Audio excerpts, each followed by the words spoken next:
unless I see someone dedicated to reading Prabhupada's books, I have serious doubts that the person has comprehended Krishna consciousness in the best possible way. And I can tell you why this is so, because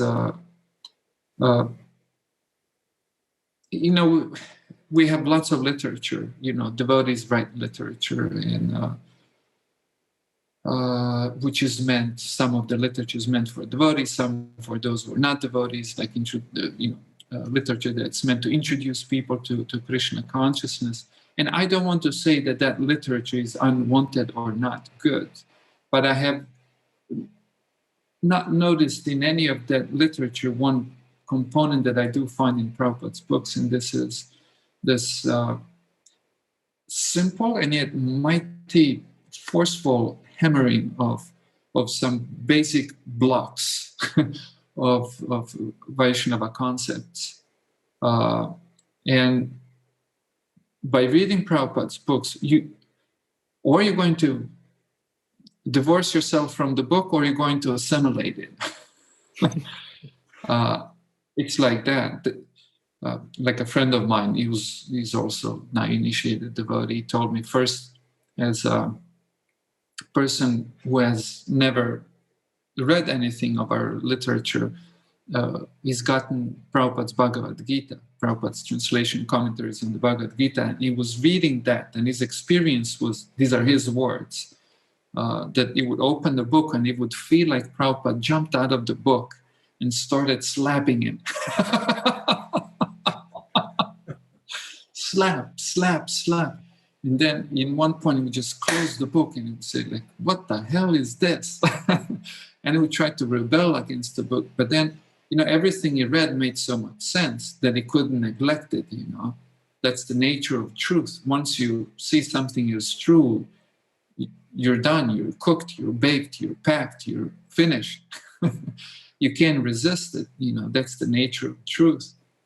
And then he would open it again, and then the same procedure would take place. And anyhow, Prabhupada put him in shape, he said, like that. But it's not that everyone has to have that experience, but his concepts of Bhagavad Gita and